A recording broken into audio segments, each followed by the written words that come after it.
long hallway, which will then lead towards this area over here. Did I hit the wrong way?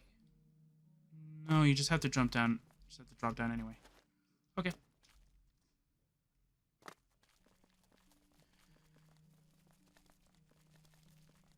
All right.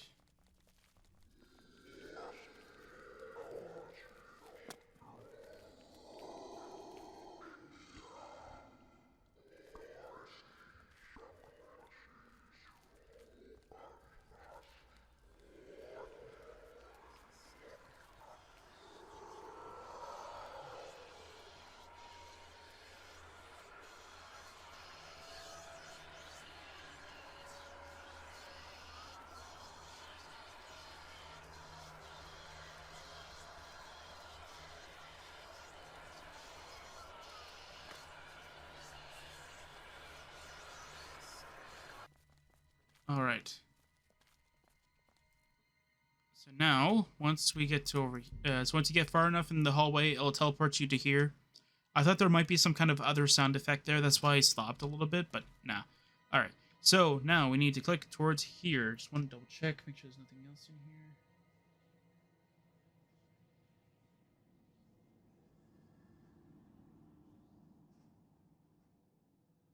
Yeah, no, it's not. Nothing here. Okay, yeah, so nothing. Okay.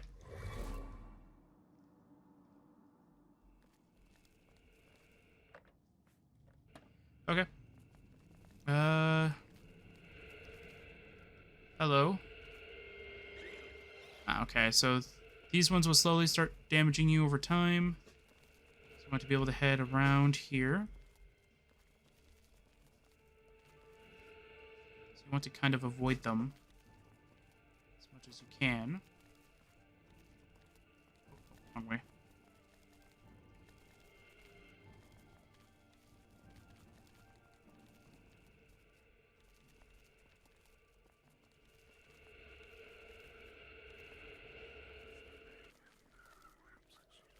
Alright, so follow the way that I just went. I'm sorry, I was just trying to remember and I was just trying to see if I could find it on my own. I did. So let's go and save the game again. We're going to go head towards these paintings. So far, it seems like it's trying to throw us a curveball over here by tilting them. Not bad. Then it starts kind of throwing you a bunch of them. The best tip that I can give you is to go as far as you can see one. So if you can see one and you know your character can get there, do it. Don't try and just blindly fall, because more than likely there won't be a painting there. I'm not seeing anything, so I'm gonna go over here. Ah, okay, there we go. See? If I would have blindly fell where I thought there might be one, I would have died. There we go.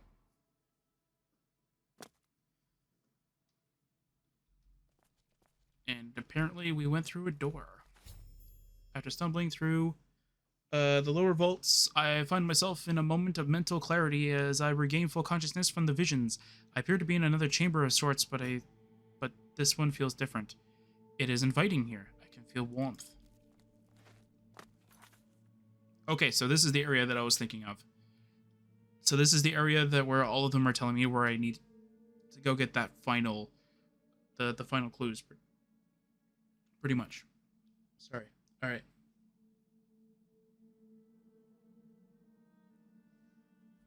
All right. So. Oh. Okay, so I don't want to go in there just yet. Oh, wait. Yeah, we do. Okay. So we're going to go get them by order. So. Take it that this one might be it? Yeah. So this is another one. All right. Take a look at this. I'm going to go look at it after. I'll go through all of them. Does it just give you like a complete order of it? Yes, it does. It gives you a report on it. Okay, good.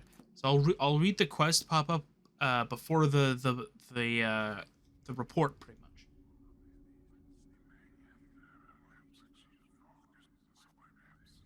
so...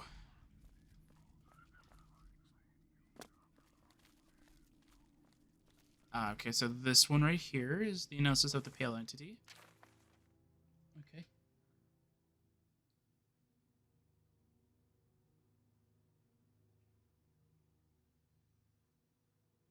Okay, so we need to find...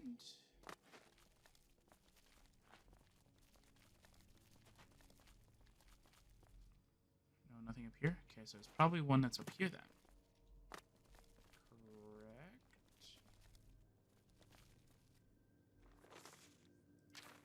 Yes. Okay.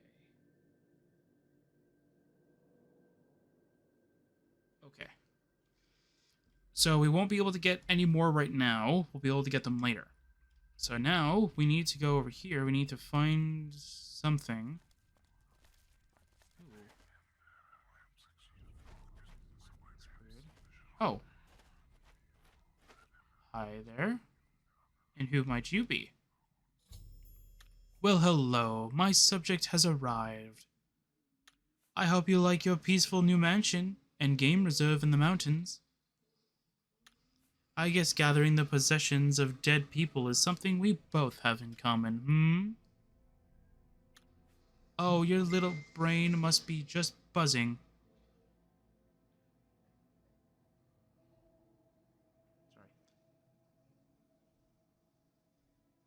Sorry about that.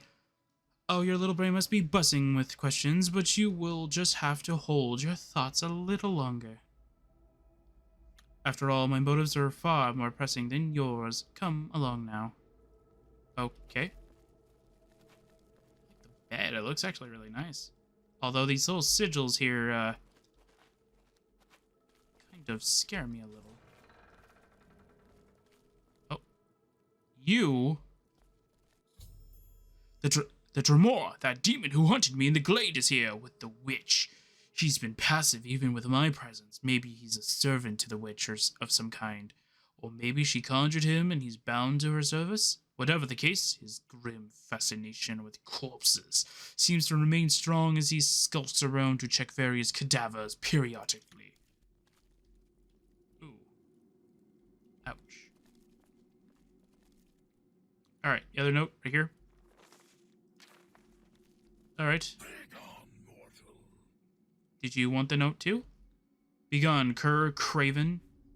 Not Craven. Faustus. Swift enough to not get his head lopped off. By my sickle. Not a bad for a mortal, but pesky like a fly in ointment. He is of little consequence. Mortal warriors are dull, burdened by sickening conscience. Okay. Marin Stagon. Do not speak my lord's name, dog. I have not set foot in the Deadlands for over 100 years. My peers do not share my affinity for the hunt, and I do not share their affinity for worship. I am an outcast amongst my people. The game that roam these hills are pitiful. They're nothing like the beasts that inhabit the wastelands of home. Okay. The hunt. Don't be so proud of yourself, dog. You were but a measly colt. Your survivability was luck. One arrow would have been enough to pierce that hide. If it wasn't for my master's summons, your eyes would have made a nice garnish to my red drink, and your skin would have sufficed as a lawn chair. Awfully mean of you that it's a lawn chair. Surely it could be a throne. I don't know. The witch. We will not speak of this thing. Alright, there you go. So he doesn't really have anything to say. I have one thing to say to you, though. Whoa, well, what? He is immune to my spells. Interesting. Are you immune to my spells? I'm not gonna do that. Alright, save. I must admit, I am not the least bit interested in your part in all of this. I was not the least bit interested in your part in all this. I had hardly believed you could make it as far as you have. That was until my assets saw it otherwise. Iron-Scar. Would it surprise you to know I felt a fleeting sense of pity for the old ghoul, cursed man? Oh, but his contribution to my ambition was very much worth it. Their whole family lineage is buried in this tomb, and with it, plenty of fuel. Fuel for what? The Draugr make excellent foot soldiers, don't you think? Oh. Okay, psychosis. Interesting. Huntsman. He's a loyal subject. I let him off his leash every now and then and allow him to freely hone his deathcraft. And make no mistake, if I wish it, he'll bury you alive 6 feet under in one of his homemade coffins. So try not to agitate him too much.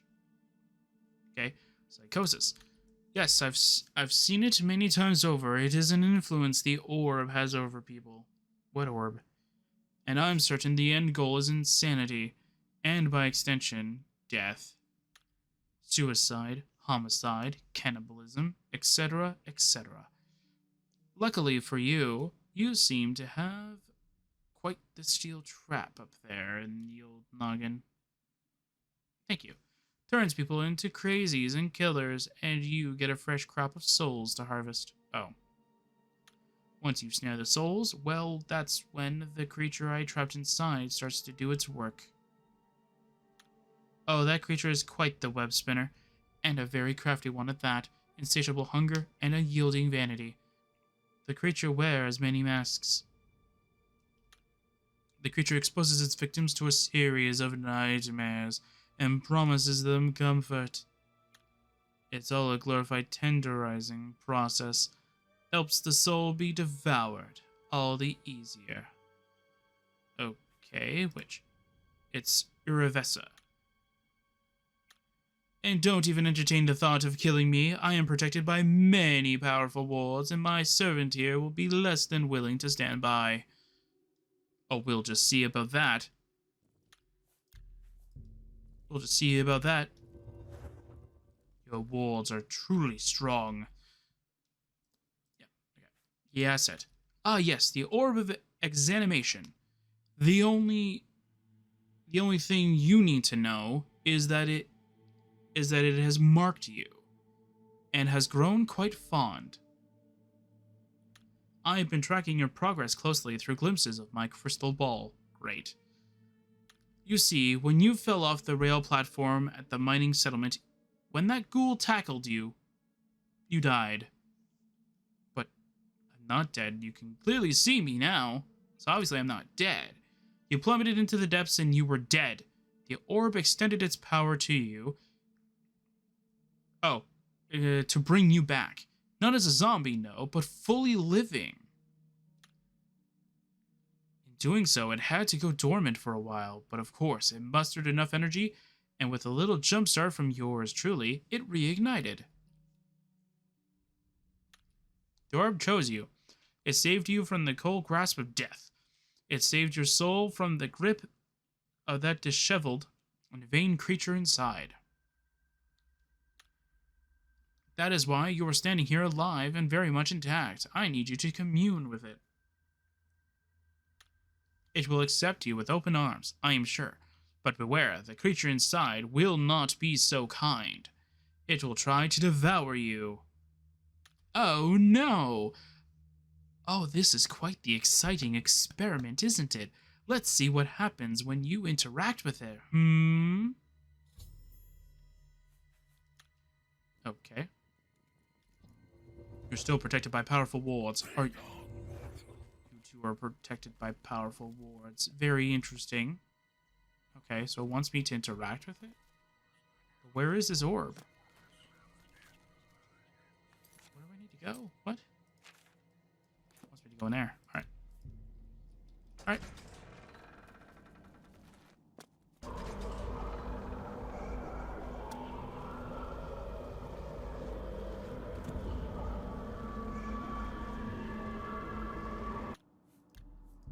Alright. That 9 watch and guide us. Upon interacting with the orb of exanimation, your consciousness is pulled inside. You find yourself in a familiar place. Hey, this is where that pianist guy was.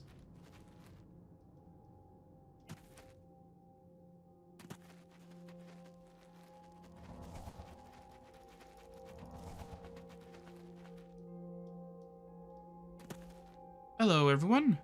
Do you see anything cool? The spirit looks on. Do you also see that? Yeah, so you... Yeah, okay. Yeah, so they all say it. Okay. Yeah. So don't bother trying to look on one side over the other. You're not gonna see anything. Alright. So we're gonna save it now. So this is the Arnscar family. So if you talk to Ulren Arnscar, the spirit extends its hand and fades. He gives 3 strong potions of strength, which, if you don't know what that does, it boosts your strength by a little bit. All right, so let's see what Yosilga Arnscar gives us. So I think that's the wife of this one. Strong poison of silence. So that just silences the target for 45 seconds. It's really good duration. And then Gerard will extend his hand and fades, and he will give us 3 strong potions of healing. So he'll give you something that you can easily survive the big boss from. And of course, we have Idis Arnsgar, who she was the first one that got us into this mess kind of thing. She gave us a strong potion of paralysis. Very nice. All right, so there is one. So past this door.